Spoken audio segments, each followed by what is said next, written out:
The Hunger Games are starting in Chicago. In black neighborhoods, they shut down 7 grocery stores.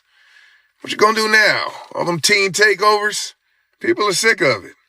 All right, I told you, stop voting for the niggles and the niggettes.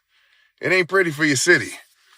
And now you gotta suffer. You was talking all that mess. Oh, man, we don't like the white man. Bring back segregation. We'll be just fine. And look at you. Fumbling and folding. You can't even keep a grocery store together. Why don't you build one? You built America, right? That's what you keep telling me. Black people built America. Build you a grocery store. And try not to kill each other in it. I got plenty of grocery stores in my neighborhood. Whole Foods, Trader Joe's, Costco. I don't know if they accept EBT. You might want to do your due diligence. Let me guess, you're going to blame Trump for this. Just like you always do. Let me show you exactly why you lost them grocery stores. Check this out. Community members, leaders, and families rallied, saying the loss of this Walgreens at 86th and Cottage Grove won't just close a store, it will take away a critical lifeline. We're not here to beg Walgreens to stay. We're saying that their decision is the wrong decision. And in my opinion, it should be considered a first-degree corporate crime. Because the amount of people that will be hurt by this, the amount of elders that will not have access to health care is evil. Walgreens says the store is closing due to safety concerns, including theft and violence. But residents say that doesn't match what they see day to day. The lie that they're telling us is it's a health or a loss prevention issue. When 12th and State Street had loss prevention, they redesigned. Again, this neighborhood is not broke. Yeah, ain't nobody got time for that. You're on your own, king, queen. You got it. Stop begging the white man. Master, please bring back our grocery stores. We sure is hungry. Now you like white people. Hey, he wasn't building shit. Starve. This guy's crazy, yo. This guy's crazy. Oh my goodness. We got a brother who is actually from the Chicagoland area and decided that he just can't take it anymore. He is moving to Montana. Now, if you guys know anything about Montana, AT might be the only black person out in Montana. So this brother is now number 2. I'm just kidding. I'm being facetious. Don't get on me. Don't get on me. I'm just, don't pay me no mind. Okay. We got to get into this video. Hit the like button, share the video, subscribe to the channel. It is a shame though, man. It is a shame. Chicago is losing grocery stores like it's nobody's business. And instead of having discussions around the crime, the theft, all these things that are causing the stores to say, you know what, we just got to shut it down. No, they're mad that they won't, the companies won't stay and allow their stores to be pillaged and for them not to turn a profit. You can't make this stuff up, man. Let's go. Cursed how? Cursed how exactly? This is a question in response to my statement that the black community is cursed. I'm not going to get all deep, philosophical, and all spiritual on you. I'm going to keep it real simple. Just go on social media, all right? And maybe a few posts in, you're going to be barraged with post after post of black folks acting like savages, all right? And this is coming from a black man. You see this dark, rich, reddish tone. Yes, I am a Negro, all right? I'm not one of them light-skinned brothers. I wasn't raised by around a bunch of white people. No, I'm black. And this is coming from a black man. Keeping it 100 with you, raw, uncensored, and uncut, all right? The black community, you show me a predominantly black community where you're safe. There's a few of them out there. My parents happen to live in one, but if you're in the Atlanta area, I would say maybe if you're in Upper Marlboro, Maryland, yeah, those are the ones that I can think of. But I'm sure I heard Baldwin Hills is pretty safe out there in the LA area. It's more of a fluid, black area. There are a few out there, but I understand what he's saying, and to an extent, they may be few and far between. You show me one. I would like to know. Now, I'm pretty sure, there are black communities where people aren't getting robbed, stabbed, shot. I'm pretty sure they're out there. It's a few, all right? I mean, they're in the single digit percentages. I mean, they might be in the 0.00001%. Okay, keeping it real. All right, being from Chicago, an average of 25 to 30 murders a day. Mm, That's no exaggeration, people. That's a fact. yeah, the numbers are pretty daggone high up there. And the fact that these liberal policies are, allowing this to happen, and then they turn around and say, well, it's Trump's fault, which makes absolutely no sense. What does Trump have to do with the city of Chicago? For the life of me, I don't know. But every major holiday, every major long weekend that we have in this country, you always hear about Chicago and the amount of deaths that happen in the city of Chicago and the amount of shootings in the city of Chicago. Without fail, Memorial Weekend, Juneteenth weekend now, July 4th weekend, Labor Day weekend. Those are 4 weekends. It used to be 3, and then they added Juneteenth in. It seems like they just added that one as just another weekend for the Negroes to go crazy and purge themselves. I mean, it's the craziest thing ever. Makes absolutely no sense to me. But this brother's right, man. All right, literally, mass murder every day. Okay, it's insane. All right, and I look at some of the activity of black people. I mean, like this thing with Carmelo Anthony.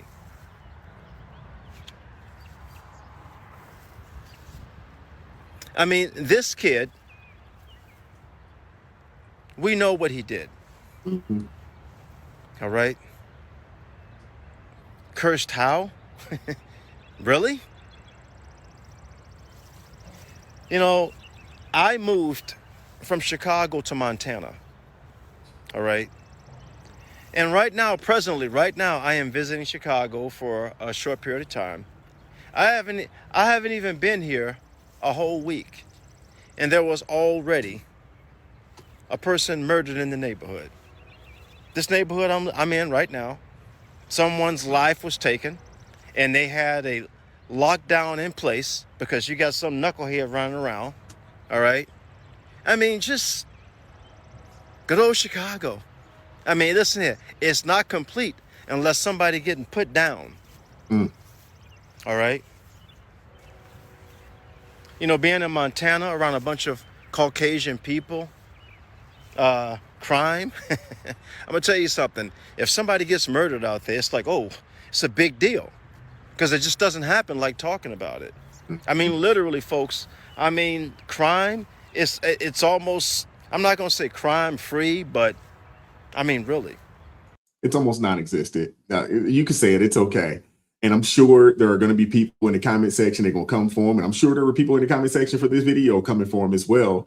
No different than the sister that decided to move. I'm not sure exactly where she moved out to on the West Coast, but, a predominantly white area. And she was just talking about how great it was, that she lives in an area where her kid can go outside and play. Isn't that a shame?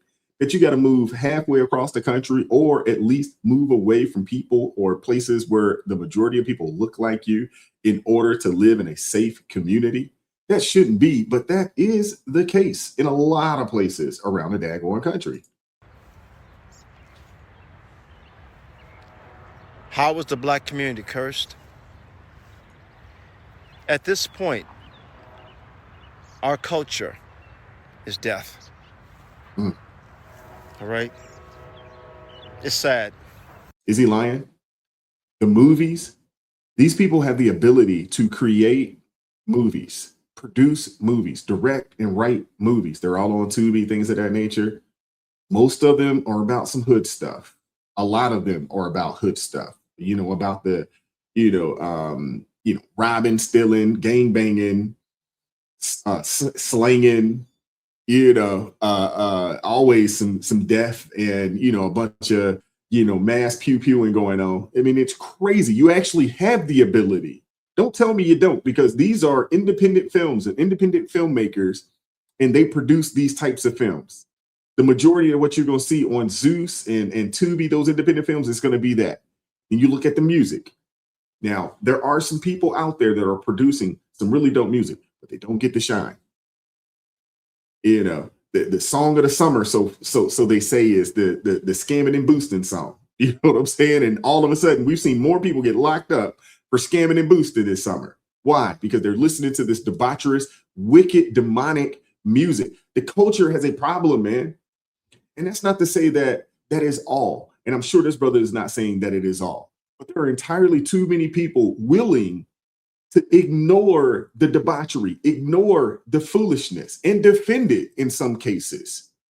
Out in Tuskegee, earlier this week, it was announced that, hey, no more do-rags, no bonnets, no sleep clothes, no flip-flops, no house shoes, no none of that coming to school. You going to dress for success. We're trying to set you up to go out into the workforce and be a productive citizen. And you got Black folks out there upset, talking about this is our culture and we should be able to do this. You understand how crazy that sounds? Seriously. Booker T. Washington, the man sitting over top of my shoulder right here, is rolling over in his grave from listening to these ignorant people say these things. And I'm sure he's applauding the fact that the dean has finally decided to say, you know what? No more of the foolishness. You're going to dress for success here at Tuskegee University. Do you guys realize that Booker T. Washington is the founder of Tuskegee University? When they were going to school back then, they were slacks, button-ups, and ties if they could afford it. Now, they might have only had 1 or 2 sets, but that's what they wore to school to be educated. And now we have people in the freest world, in the wealthiest world, and these people go there looking like hobos. It's ridiculous. The Black Lives Matter movement, teen takeovers. I mean, really? Hey, you who asked this question, you show me, what Black community do you know of where you're safe when it's predominantly Black? And then this thing with Carmelo Anthony, Fresco, Texas. Apparently, Fresco, Texas is more of a predominantly white community, and they let the Negroes come in, and now we got somebody getting a dagger in the chest. Yeah. Right. Folks, pray that God brings peace. I'm out. I'm with him on that one, man. Pray without ceasing. Pray without ceasing, man, because some of these people, man, the brains in their minds are just reprobate, and they need help. They need Jesus. They need guidance. They need wisdom. They need discernment. That's really what it is. It's a spiritual issue. It's a heart issue that we have in a lot of these communities and a lot of these people out here, man. Are reaching out for private investment. We'll get to that, but just don't take it from us. Take it from the Chicago residents who are dealing with it and impacted directly. Listen to this. Think about this, man. 7 government-owned grocery stores. They're all shutting down. Now, they say it's due to high cost, empty shelves, and rotting merchandise. Yeah, but yet you got Mondami up in New York saying that, hey, we're about to open 5 of these up in the city, and one of them's already over budget. This is insane. But for whatever reason, folks want free. People don't understand that there's no such thing as a free handout, man. It doesn't exist. Going to be an impact on the community and people close nearby that they won't be able to get necessities and what they need at a convenience for them. So. It's just opened up, now it's about to close down again. We have nothing, so I don't know what we're going to do. There's nothing around here. I mean, it's going to affect the community for sure. Everybody going to have to travel out now and go to big grocery stores. And what about the people who don't got transportation that ain't able to make it to the big grocery stores? That's a reasonable store in the neighborhood, The rest of them around here is so expensive. So the city of Chicago ended up funding this grocery store. It's called Save-A-Lot. And there was a lot of investment into it. And yet, in a very short period of time, they had to close. There's multiple reasons why this happened. One is if you go online and you look up this particular store, this chain, you'll see a lot of TikTok videos of people stealing. So there was also a lot of theft going on. And yeah, which is the same reason the Walgreens closed and the same reason the other stores closed in these areas, because they don't do what they're supposed to do about the daggone crime. And even in a government-ran grocery store, quote unquote, they can't even keep the doors open because the patrons are stealing. Come on, man. Black women is the reason why poverty is high in the Black communities. And when I first read the article title, I was like, what? Then I read the article and I was like, you know what? They're right. So basically what they were saying was Black women will have over 4 kids with multiple baby daddies, knowing that they don't have the education, the finances, the housing, the vehicle to support all these children. And I was like, you know what? That is true, because we all know females who got 8, 9, 10 kids, 5 baby daddies, and don't have a house, don't have a car, don't have an education, yet they continuously have children. Uh-oh. The sisterhood is going to come for her for this. She ain't lying. And whoever wrote the article, they're not lying either. You got to understand, the poorest demographic in the country are single women and their children. It's not even close. Matter of fact, if you have kids and you're rearing them up in a 2-parent household, hey, they have a 96% chance of not living in poverty. But if it's the reciprocal, forget about it. And all of those communities, they're all Democratic strongholds. And that is, okay, yeah, that does keep us in poverty. And I'm like, maybe they're right. I know that's one of the reasons why I got my tubes tied. After my 4th kid, I was like, no, I'm not going to do this. Because I seen how hard it was. Like with my 3rd kid, I did not want to be pregnant. I was fine with my 2 kids. Although it happened, I kept it, I sucked it up. I got pregnant again. And I was like, you know what? This will be my last time. I'm not going to continue to do this to myself. No. And I seen how hard it was to take care of kids. I seen how expensive it was. And I was like, I'm not going to continue to do this. I'm going to stop. And then I went and enrolled myself into school. I'll be done next year. And I think it was the best thing that I could have ever done for myself. Because I probably would have more kids, unfortunately. But I stopped it. And some women don't. And that is what's keeping us in poverty. Now, she had to create another video and let the sisterhood, have it. And they came for, but she wasn't lying. I'm telling you, if increase the marriage rate, decrease the out of wedlock kids. You got Black folks all the time talking about building and generational wealth. It's hard to do that when you got kids all over the daggone place by different men or different women. And if you're a woman and you got multiple kids by multiple dudes, some are paying, some aren't. But even with that, it's still very difficult to build wealth. And if you are a man with kids by 3, 4 different women, how are you building wealth with the government garnishing your paycheck every daggone month? The brother in Chicago, he's absolutely right. I'm glad he moved to Montana. Out there with my brother AT. Not that many, Black folks out there. Matter of fact, the last census said that there is roughly 8,013 Black people in the state of Montana.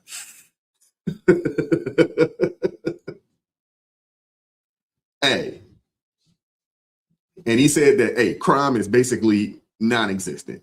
I ain't mad at him, man. Too cold for me to live up that way. Too cold for me. I really appreciate where I'm at right now. I think diverse communities are where it's at. You're going to get the best of everything. You're going to get people that want to take care of their community. You're going to get people that are, just hardworking. They're raising their families. People speak. I love it. And my community here is a diverse community. Where I came from, it was a pretty diverse community. And I can appreciate that. I think all of anything, is, you start to get a little murky. But when you go into these communities, especially, these poor demographics where it's, majority Black, man, you playing with your life, man. You're rolling the dice, man. Hit the like button, share the video, subscribe to the channel, turn the notifications on to all so you never miss an upload. Consider joining the ARP family or buy your brother a coffee. The link's in the description box below. I appreciate the love. I appreciate the support. And as always, keep God first. Stay prayed up. We'll catch up with you guys next time. Peace. It is God who arms me with strength. Yeah, I'm battle ready. He trains my hands for battle. My heart stays steady. But thanks be to God, he gives us the victory. Through my Lord Jesus Christ, it can't live in me. I was down to the dirt, red clay on my shoes, old pain in my shirt, oh so bruised. And the Lord hit my chest, kicked air from my breath, put power in my step.